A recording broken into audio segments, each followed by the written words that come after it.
The beach was relatively empty at this time. Most vacationers were still asleep in their rooms after the previous night's extended festivities. The sea, too, seemed to be resting from tourists, lazily lapping at the yellow sand and pebbles with its waves. "Hey, beautiful, looking for a job by any chance? Come to work to my food truck. You'll never go hungry, and you'll have money in your pocket," called out a man to Missy. "No thanks, I'll keep looking." Missy smiled and walked on. She noticed job vacancy announcements here and there. There was no need to rush her choice. Work was plentiful. The main thing was to find something that suited her taste and brought moral satisfaction. Missy didn't want to stand at a hot stove around the clock. It wasn't that she disliked the proposed work. Having been a nurse in the recent past, she found it quite acceptable, no worse than anything else. The issue was something else entirely. For some time now, Missy had been fainting, involuntarily. She'd be walking down the street when suddenly dizziness would overtake her, and that was it. Passers-by would fuss around her, splashing water on her face and calling for an ambulance. Even the doctors couldn't explain what was happening to her. These episodes occurred no more than once a month, sometimes with intervals extending to 2 months, and had been ongoing for about 3 years since her husband's tragic death. The doctors attributed it to stress from her loss and advised her to be careful. What if something like that were to happen in that cafe? No, it was too risky. Missy had already walked up and down the beach, but hadn't found anything definite. Disappointed, she was about to turn back when she overheard 2 men talking. Though dressed for the beach, Missy couldn't help but notice their weighty gold chains, bracelets, and massive rings. However, it wasn't their appearance that caught Missy's attention, but their conversation. "What are we to do with her now? She doesn't want to see anyone. No matter how many times we've tried, no matter how many caregivers we've hired, it's useless. She's worn everyone out," began one of them in a thick, resonant bass. "Well, let's put her in a nursing home and be done with it," the second one snorted indignantly. Missy wrinkled her nose, mentally sympathizing with the unknown woman they seemed eager to abandon so callously. "No, we can't do that. She's our relative. If we put her in a home for the elderly, we can kiss the inheritance goodbye. You know, Auntie's been stashing away profits from the restaurant business for years," the first man unhappily exclaimed. "I agree. So what should we do? Where can we find her a suitable nurse? We need someone who can help us with our plan," his interlocutor asked. Standing a few meters away, Missy grasped the situation. These impudent relatives didn't want to deal with an elderly woman and were scheming to get rid of her as quickly as possible. She hadn't meant to eavesdrop. It was purely accidental. After all, it wasn't her fault these wealthy men were speaking so loudly, was it? On the other hand, what if she were to offer her services? After all, she was a nurse, albeit a former one. Mustering her courage, Missy approached them. "Excuse me, I couldn't help overhearing part of your conversation. Do you really need a nurse?" The rich man looked at the stranger in amazement. Her skin was fair, almost milky white, though her nose had already caught some sun. Clearly a tourist. "That's right, miss. We desperately need a nurse, but one with experience. Someone understanding and level-headed," the older-looking man began. "And what do you mean by level-headed?" Missy inquired. The other man wrinkled his nose. "What does it mean? It means the nurse should be stress-resistant. Our Aunt Meredith loves stirring up drama. Either way, why are you asking?" Missy lowered her eyes bashfully, as if suddenly fascinated by the grains of sand beneath her feet. She replied quietly, "I need a job. I'm a nurse. Well, a former nurse. But I can work as a caregiver." The rich man grinned happily. "Well, why didn't you say so right away, instead of beating around the bush? If you need a job, what's the problem? I'll give you the address, and you're welcome there. Hold on, before you start handing out address.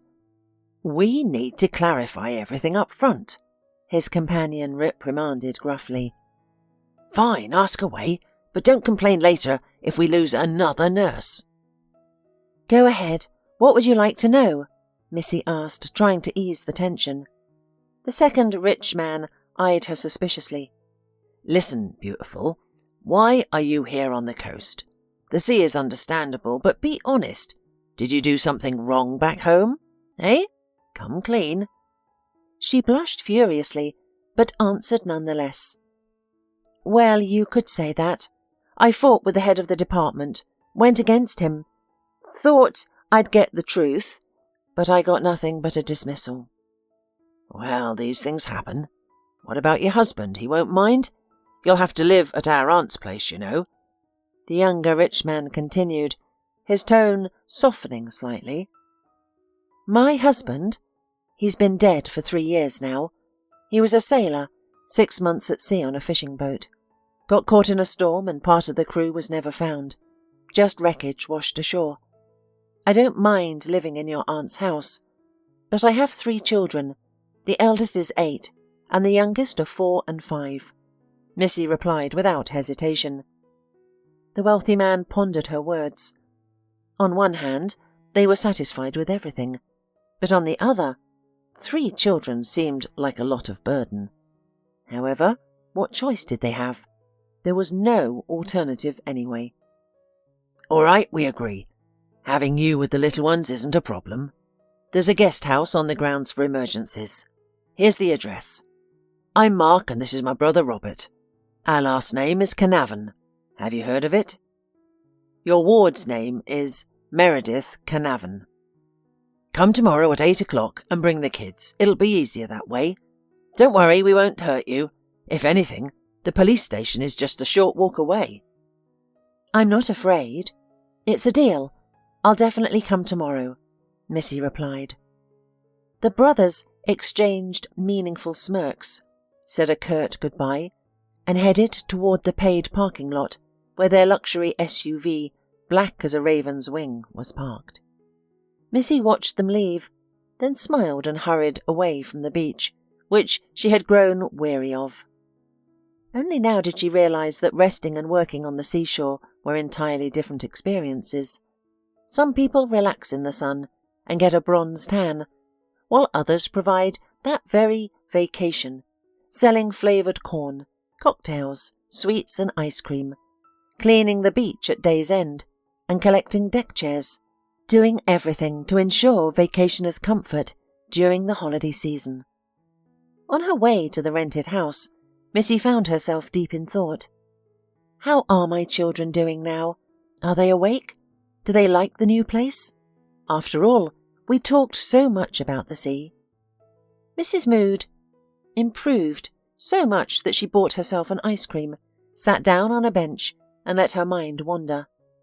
Her thoughts drifted smoothly backward, bringing her to the moment when, under the pressure of life's circumstances, she boarded the bus with her children and set off for the sea. Mum, how long will it take us to get there? 8-year-old Tom, the eldest, asked quietly. Missy looked at the restless boy with a smile. His brother and sister had long since fallen asleep, but he remained steadfast, afraid to miss the long-awaited sea. You should get some sleep, son. The road is long. You must be exhausted. Tom frowned. No, Mum, I don't want to. I'd rather wait. I'm not a kid. Oh, who would argue? You're as stubborn as your father, Missy remarked with feigned seriousness. At the mention of his father, Tom immediately grew sad. I don't remember him well, Mum, only from photos. Well, the important thing is that you remember him at all, Missy said, wiping away a tear. The scenery outside the window became increasingly picturesque, and the proximity of the sea was palpable in the air wafting through the open windows of the bus.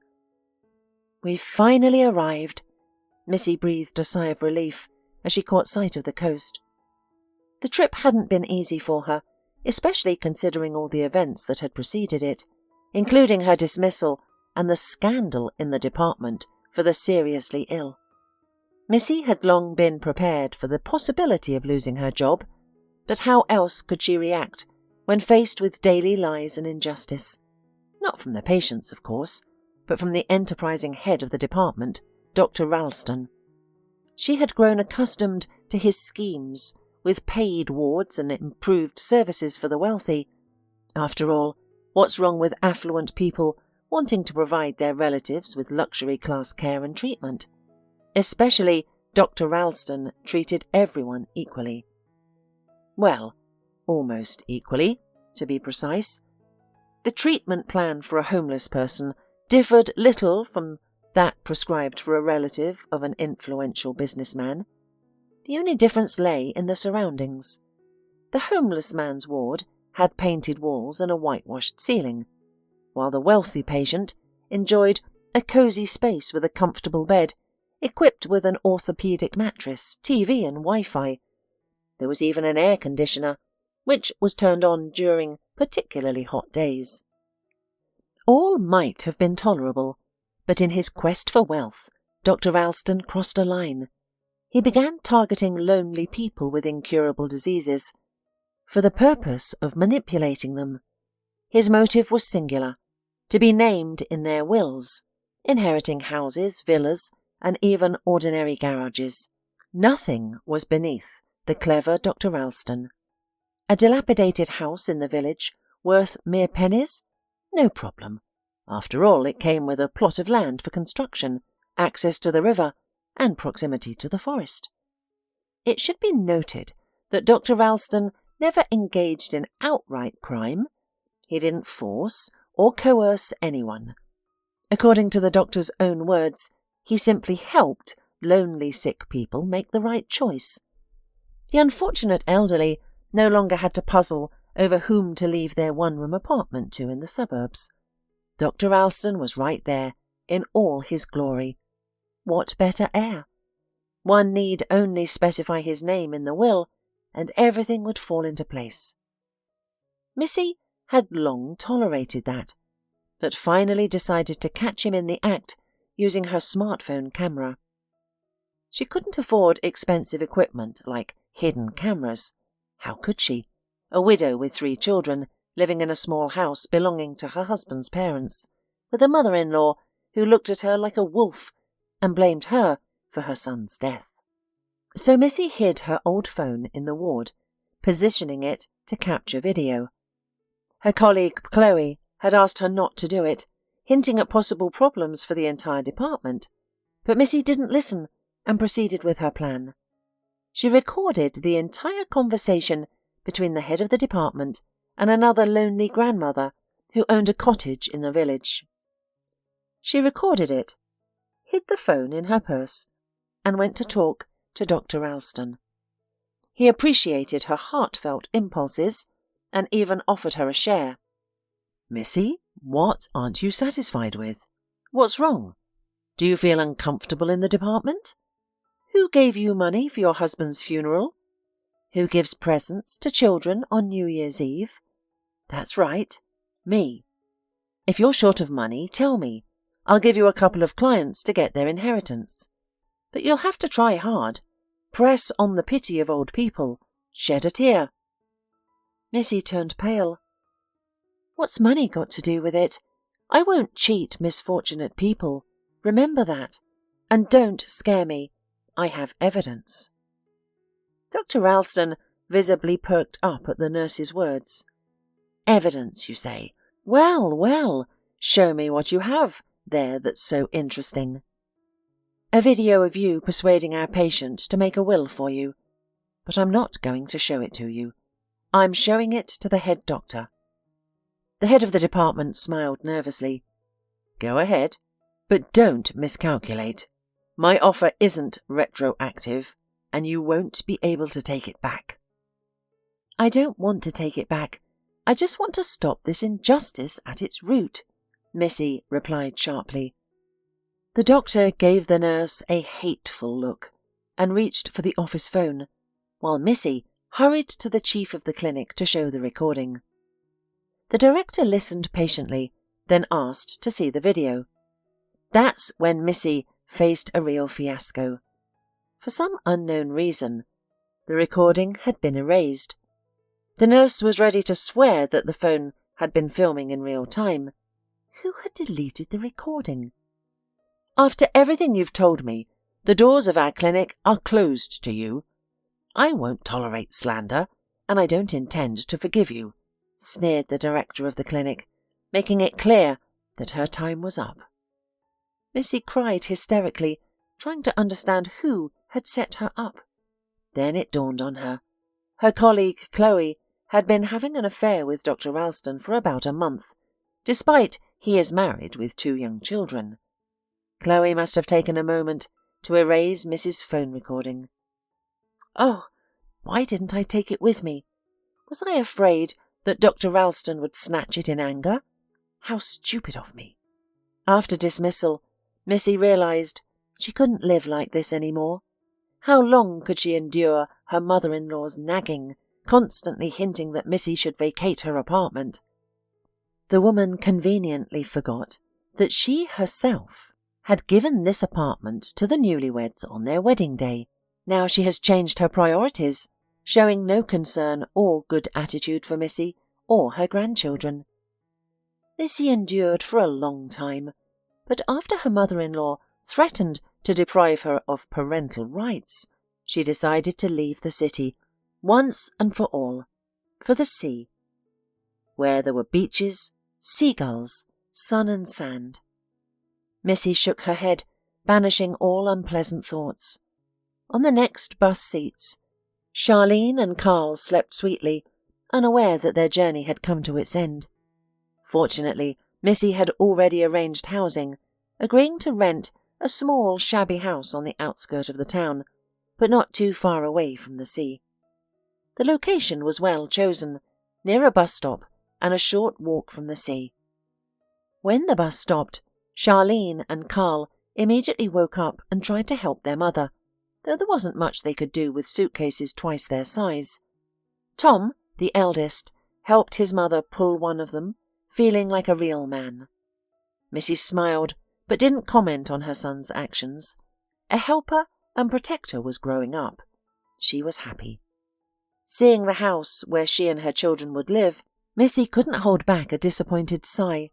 It looked different from the photo, bigger and more respectable. But it was truly close to the sea, she couldn't argue with that. "Mum, is this a hobbit's house?" Charlene asked. "No, this will be our house now," answered Missy, quickening her step. The landlady, Mrs. Powers, turned out to be a pleasant woman of about 70, with kind grey eyes and a network of deep wrinkles on her forehead and cheeks. However, this didn't mar her appearance. On the contrary, it made her look like a nice sorceress from a fairy tale, minus the magic wand and pointy hat. "Here's your house. It's not a penthouse, of course, but it's livable. I don't charge a deposit. Rent is due on the 1st of every month," Mrs. Powers began. Missy nodded, then quietly asked, "Would it be difficult for you to look after my children sometimes? Just keep an eye on them. Not for free, of course. They're well behaved." The woman smiled. "I'll keep an eye on them, don't worry. My daughter moved across the country to be with her fiancé, and my son, well, he took the wrong path. Theft, drinking. He's in prison now." "Thank you, Mrs. Powers, you'll be a great help." Missy was pleased and immediately added, "Tell me, how's the work situation here? In general, is there anything worth looking into?" "Work? Oh, my dear, there's plenty here. It's mostly sea-related, and not for everyone, but you can always earn your daily bread. In summer, that's for sure," replied the elderly woman. Missy thanked her and went to unpack and settle in. Her children followed obediently, eager to get into a warm bed. They had a whole folding sofa at their disposal. They were going to sleep on it and watch rainbow dreams. First, Missy bathed and put the kids to bed. Then she took care of herself. She showered and made fragrant tea. Mrs. Powers had given it to her. It was herbal, collected by the landlady herself, and tasted incredible.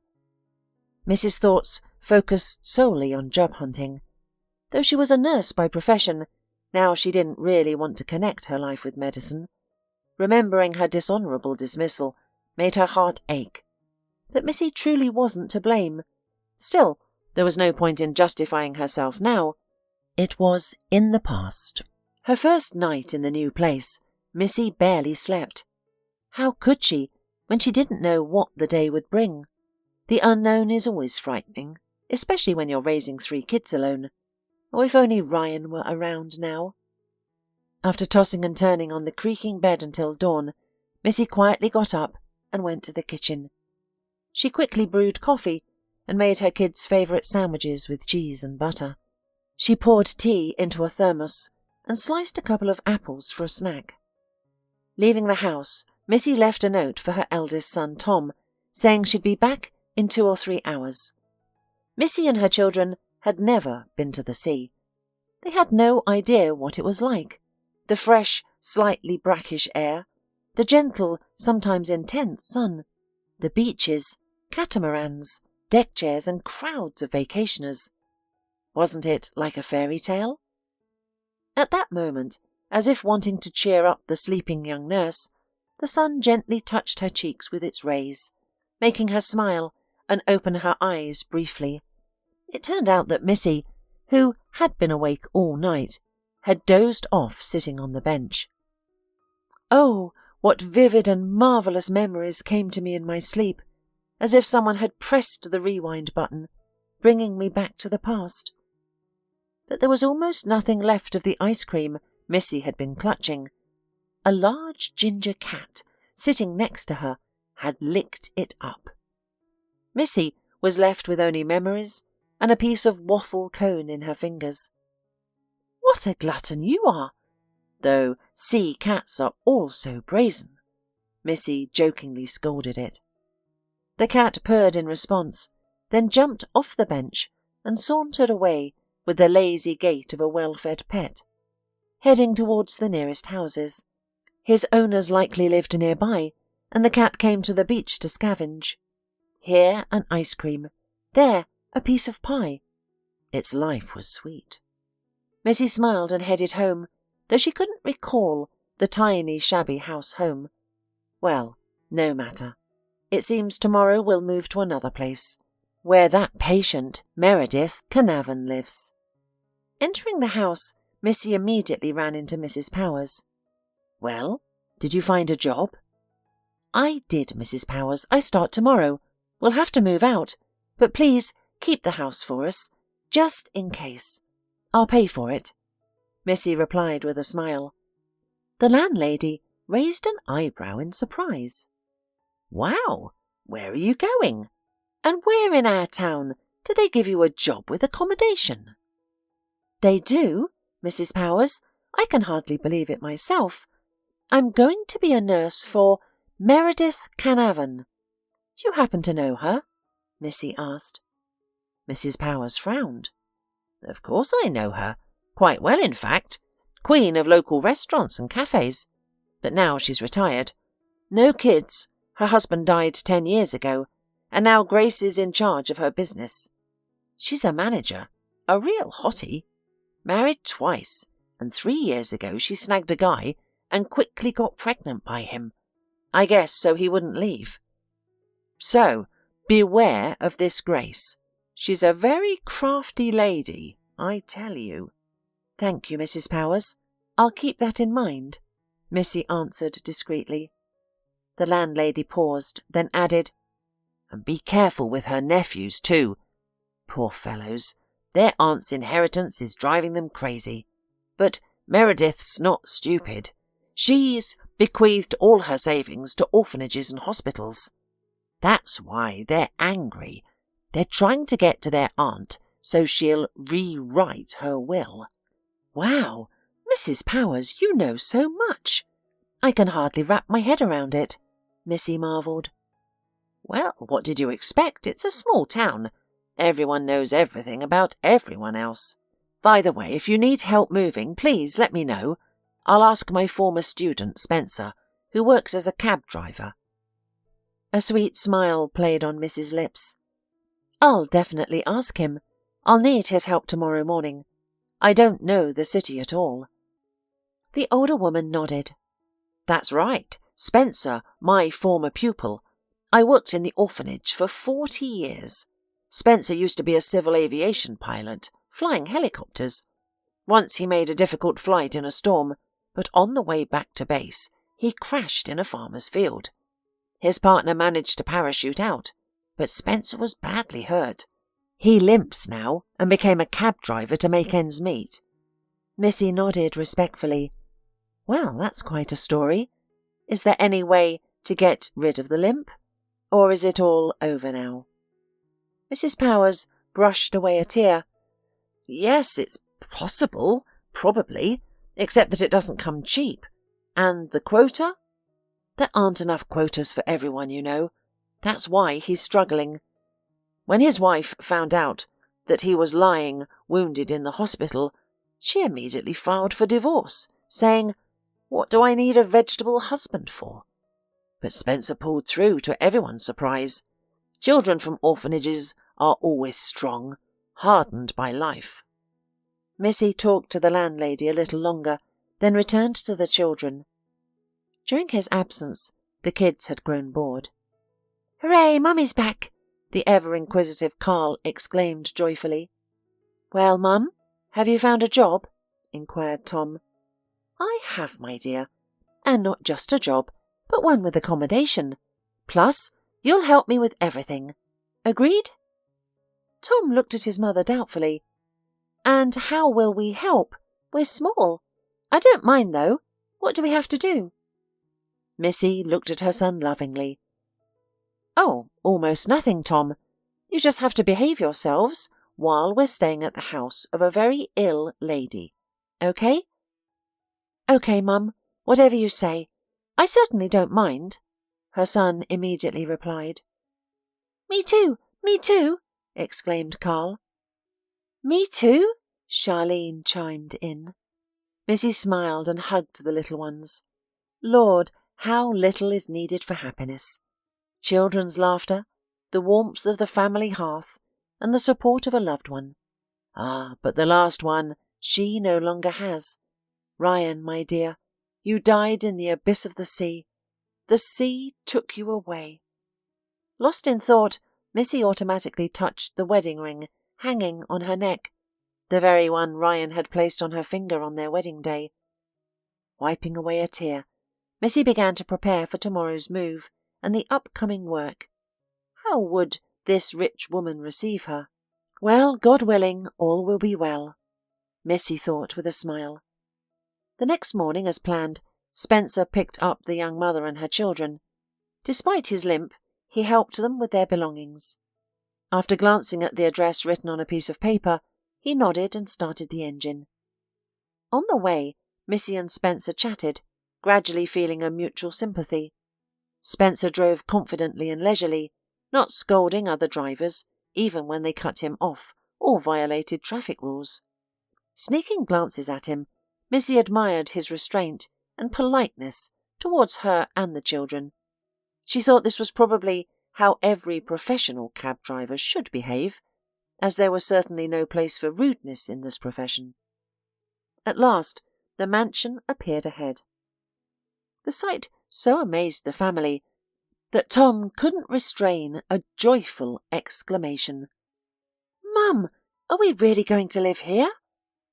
She looked embarrassed at the driver and replied, "Well, not live exactly, son. Rather work. So please calm down and behave quietly, like a mouse. OK? We had a deal." "OK, Mum. I'll be as quiet as a fish," the boy muttered, slightly disappointed.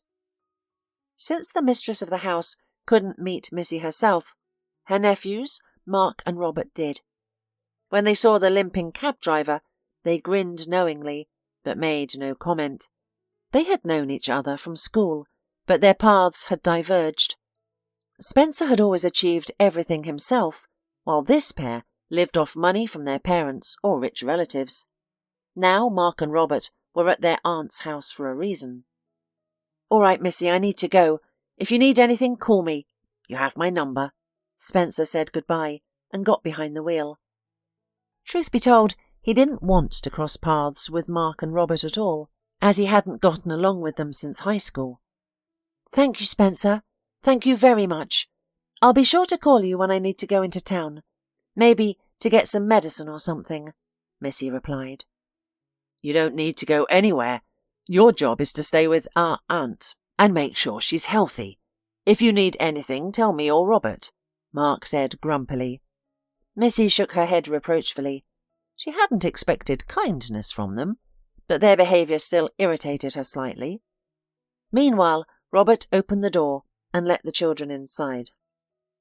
They timidly stepped on the expensive carpet, afraid to make any unnecessary movements. To them it seemed they were in a fairyland, or at least a royal museum, where they should barely breathe so as not to disturb the established atmosphere.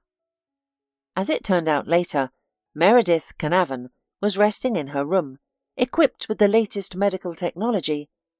Everything was there for the elderly woman's comfort: various sensors, devices for checking her health. There was even a ventilator and a defibrillator, the presence of which genuinely amazed Missy. "Wow, it's a whole hospital room," the former nurse remarked in a half-whisper. "What did you think? Everything is in smart way, you know. If you don't take care of yourself, no one will," grumbled the landlady, who had been pretending to doze off.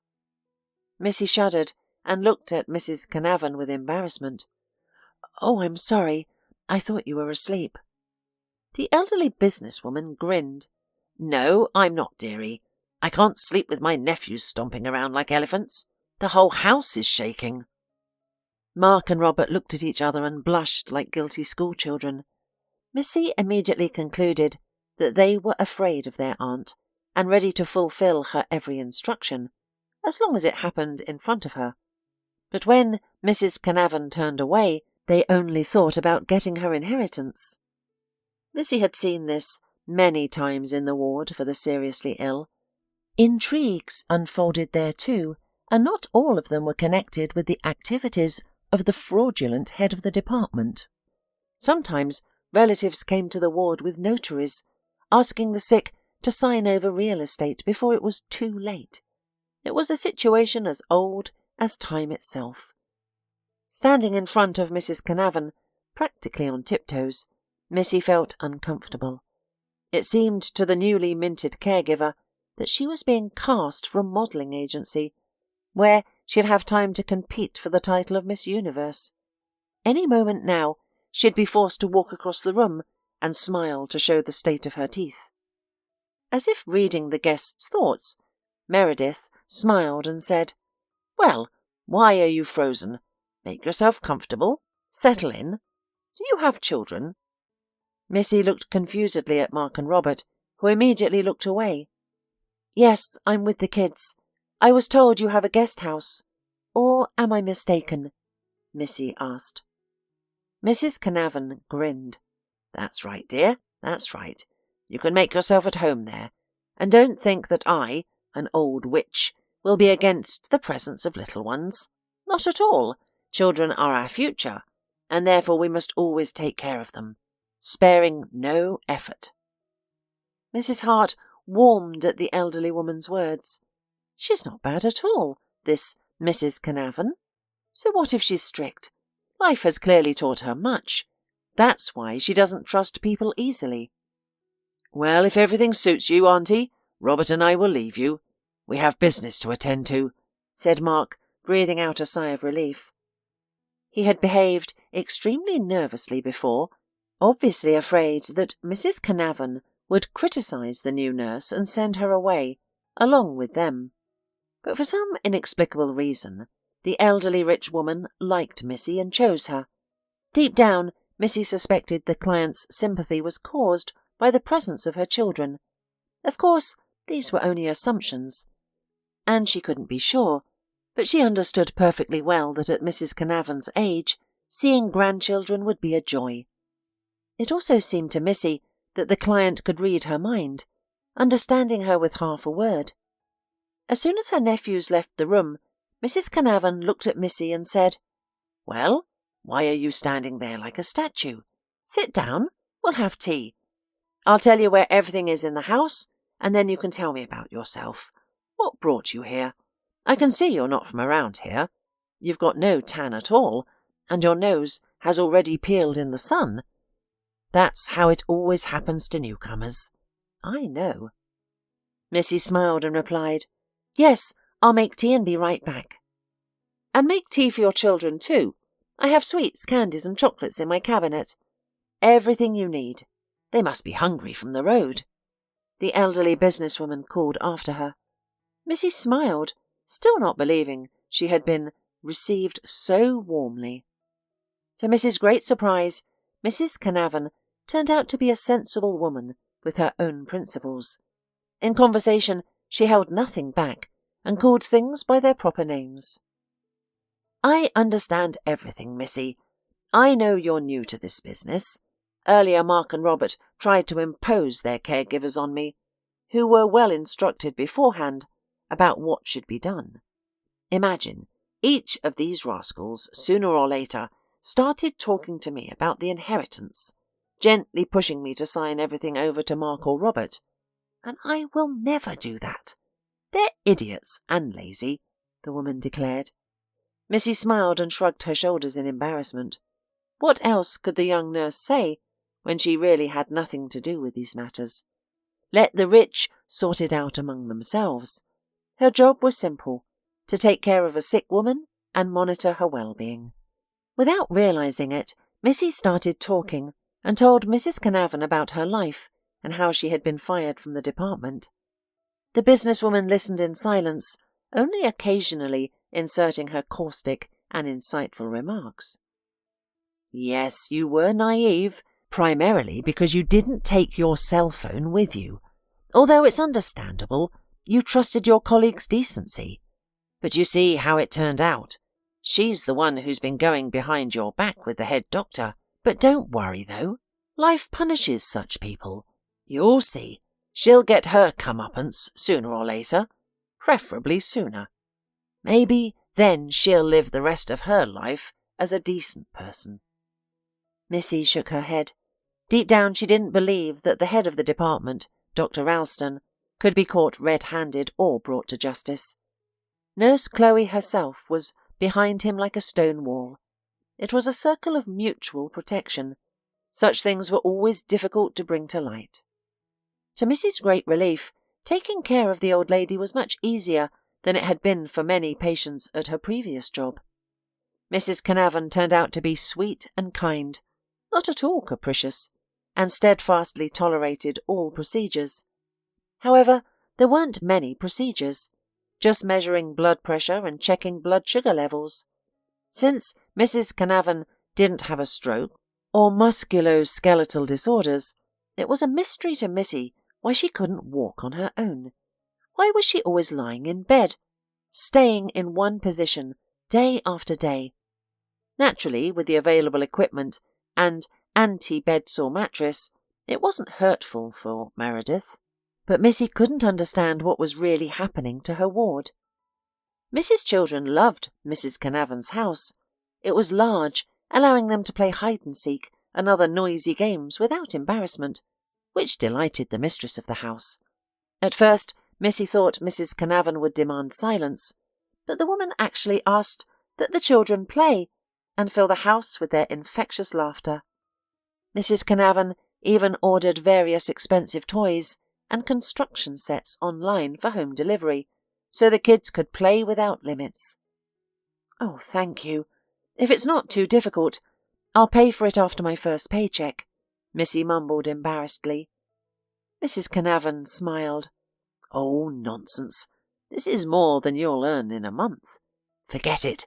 It's my gift to your children. You have good kids, Missy. I'm not a mother myself, but I feel everything with my heart." Tears glistened in Missy's eyes. It was the first time she had encountered such generosity from a client.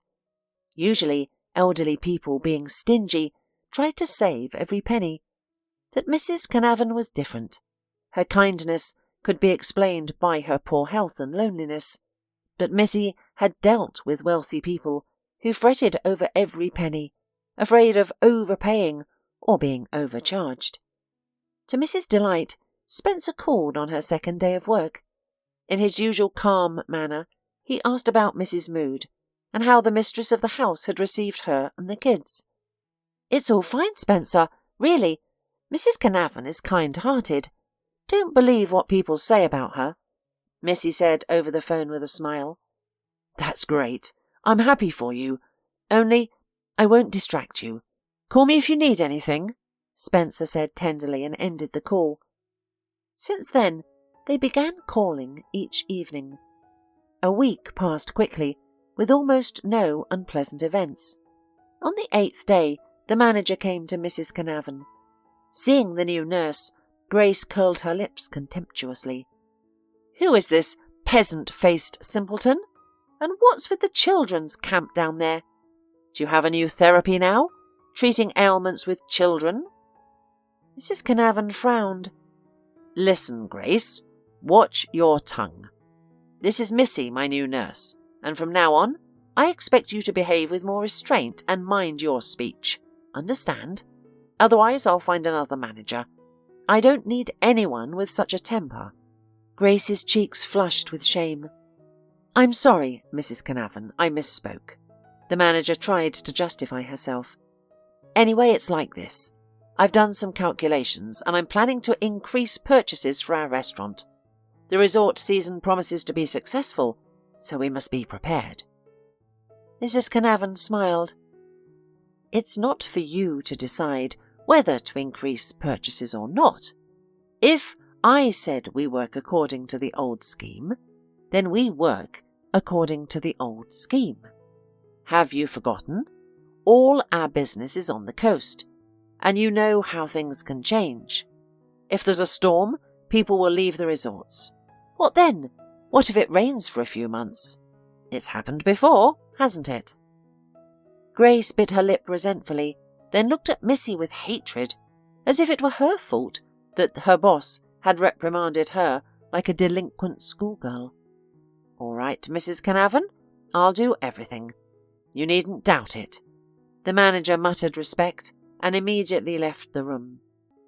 Missy sighed with relief. She realized that Grace was simply jealous of her friendship with Mrs. Carnarvon. Missy knew that she would never betray her ward and would always be there to help in difficult moments. Intercepting Missy's surprised look, Meredith explained, "Don't pay much attention to that upstart, and don't be afraid. If anything happens, stand up to her bravely. Grace may not be a gift, but in business she has no equal. I've never met anyone so clever.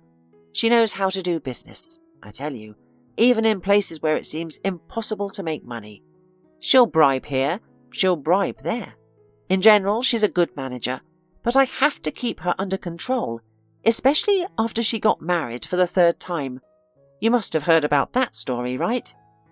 Missy furrowed her brows, recalling Mrs. Power's story. "Yes, I think I've heard about it. Something about her getting together with a man 3 years ago and having a baby with him, right?" Mrs. Carnarvon nodded in agreement.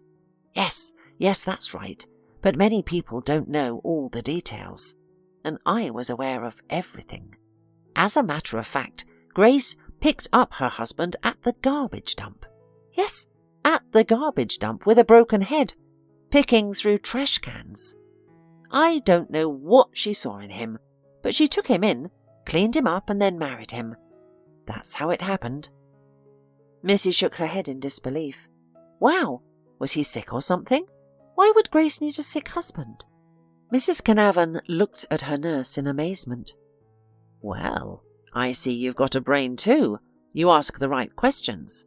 To tell you the truth, I don't know myself." "You must sense that Grace has some interest in this matter. She's become strange, especially since she married that tramp. I didn't attend the wedding, but I sent a gift in an envelope and a vacation trip. I needed to support her at such a crucial moment." Missy listened to Mrs. Carnarvon and couldn't believe her ears. Everyone in the city considered her almost a Cerberus in female form, and yet here she was giving vouchers to employees, caring about their well-being, and throwing money around without asking for anything in return. Another week flew by, which only strengthened the relationship of trust between the owner and the nurse. In a way, Missy even liked her work, which she hadn't given much importance to before. But everything seemed to be going well until an incident occurred right after Missy received an advance payment for 2 weeks of work. Mark approached her in the yard, took her aside and said, "Listen, Missy, here's the thing. I see that our aunt has taken a fancy to you, just like a niece." Missy raised an eyebrow in surprise. "Well, maybe. Why?" The man gritted his teeth, suppressing a fit of irritation. "What's wrong is that you now have to help us. We've gotten this job for you, haven't we? You're having a roof over your head. In general, your main task is to do everything possible to make sure that the aunt includes Robert and me in the will. You know, she's ready to give the money to some scoundrels. Just imagine, to orphanages and homeless shelters. They'll sort it out without us. But Robert and I desperately need the money. We're planning to expand our business, thinking of opening a hotel." Missy immediately retorted, "Well, what do I have to do with it? Please remember once and for all, I won't ask for any favours. Do whatever you want, up to and including dismissal, but don't even count on help with the will." Mark's face turned crimson. "Come on, don't play hard to get. You think I haven't done my research on you? I called your head of department and he gave me quite a review about you, told me what kind of bird you are. Well, look, don't miscalculate, or it will be too late later." Tears glistened in Miss's eyes as she pushed the man away and ran into the house. That evening, Missy was silent and barely communicated with Mrs. Carnarvon, afraid to give herself away with an awkward word. It should be noted that the business lady immediately noticed the changes in the nurse's behaviour and waited patiently for her to be ready to tell everything as it was. But when this didn't happen, Mrs. Carnarvon went on the offensive. "Missy, if something's bothering you, don't be silent. Share it. I guess you were talking to my nephew about something. Come on, tell me, what did he want? He probably asked you to help him redo the will again, didn't he?" Missy looked at Mrs. Carnarvon in surprise. "And how could you know that I was talking to him? After all, your room faces the other side of the house." An awkward pause hung in the room.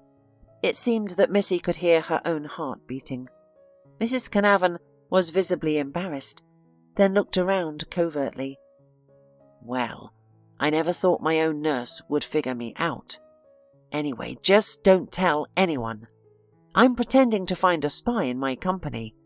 I suspect that Grace is in cahoots with my nephews, so I'm playing the part of a gravely ill person while planning my actions 2 moves ahead." Missy was stunned. All this time she had thought she was nursing a fading patient, and now it turned out to be quite different. However, she had no right to condemn her client, since she received good money for her work and had free housing for herself and her children. "Don't tell anyone, not even the children. Let it be our secret," whispered Mrs. Carnarvon. Missy nodded, still marvelling at the twists of fate that had brought her to this rich house full of secrets and family mysteries. The next morning, Grace came to Mrs. Carnarvon again, but this time she wasn't alone. She was accompanied by her husband. Remembering that the woman disliked her, Missy decided to leave the room to avoid being present during the conversation. Unfortunately, Mrs. Carnarvon asked her to stay anyway. A minute later, Grace entered the room in a fancy expensive dress, along with a man in a business suit. She seemed to be trying to introduce her husband gradually into high society's business elite, though it came across as rather comical and clumsy. Looking at the face of Grace's husband, Missy was almost speechless. "No, it can't be," she thought, as she slowly sank to the floor and lost consciousness. Apparently, she had experienced one of those attacks that happens to her only once or twice a month. When Grace's husband saw Mrs. Carnarvon's nurse, he suddenly turned pale and clutched at his heart. "Is something wrong? Why have you changed so much? the elderly lady asked with astonishment. The guests shook their head and then left the room with a loud shout. Still not understanding what was going on, Mrs. Carnarvon stopped her charade and got out of bed.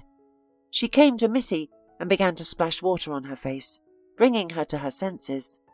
Grace froze on the spot, stunned. "I thought you were sick." "I don't care what you thought. I think for everyone here. It's your job to do what I tell you to do on time," grumbled the elderly woman, still trying to help the nurse come to her senses. Fortunately, she soon succeeded, and Missy slowly opened her eyes. Looking at Grace, Missy said, "Your husband? He's Ryan. Yes, that's my husband, who supposedly died 3 years ago in a sea accident. It was a storm, wasn't it?" There was no answer. Grace's face paled as she realised she had encountered the ex-wife of her third husband. The man she had once found on the seashore with a head injury and memory loss. She couldn't pinpoint what had attracted her to Ryan then. Perhaps it was simply love at first sight. Driven by this powerful attraction, she had nursed Ryan back to health and convinced him he was her fiancé. In reality, Ryan's memory returned only a year later, by which time Grace was already pregnant and had given birth to their child. The former sailor realised he could no longer return home, bound as he was to this formidable woman named Grace. On the other hand, Ryan's life was far from miserable, filled with prosperity and considerable wealth. Day by day, Ryan thought less about his previous wife, growing accustomed to life with Grace. They were further bound by their child, whom the young sailor loved dearly. "I won't let you take him from me, do you hear?" Grace shouted at the top of her lungs. "He has a different surname, and you can't prove anything. Your husband is dead, and that's final." Missy merely shook her head. "I'm not here to take him away. Keep him. All these years I thought he was dead. I visited his grave, brought flowers. Meanwhile, Ryan lived in luxury, lounging in your arms." Unwilling to continue the conversation, Grace snorted contemptuously and stormed out of the room after her husband. Mrs. Carnarvon shook her head and muttered, "Well, I'll be. I thought I'd seen everything in my life, but this, how could anyone conceive of such a thing? To trick the man into believing he's her groom. Ryan's no saint either. He must have remembered about his family, but he chose to stay silent, content with his new wife's money." Missy sighed sadly, relieved that her children hadn't witnessed their supposedly deceased father leaving Mrs. Carnarvon's house. After this incident, the business lady ceased feigning illness and resumed managing her enterprise. She also dismissed Grace, who, as it later emerged, had schemed with the elderly businesswoman's nephews, Mark and Robert, to take over the business. Though they promptly denied everything, they failed to deceive their aunt.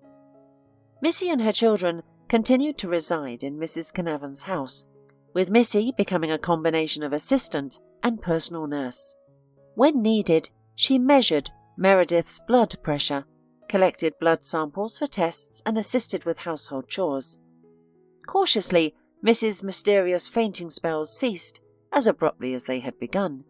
Perhaps, having uncovered her husband's secret, she had found peace and accepted the reality of her situation. To Missy and Meredith's delight, Spencer became a frequent visitor. He grew fond of the elderly hostess, who was aware of his challenging past and the injury he sustained in a helicopter crash. Mrs. Carnarvon decided to finance an expensive knee operation for the former pilot, enabling him to overcome his limp and lead a normal life.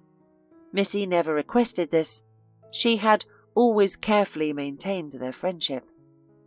6 months later, after Spencer had recovered from the operation and completed rehabilitation, he proposed to Missy. Mrs. Carnarvon, Charlene, Carl, and Tom witnessed this joyous occasion. Without prior decision, they unanimously approved of Miss's choice, as she accepted the small box containing a wedding ring from Spencer.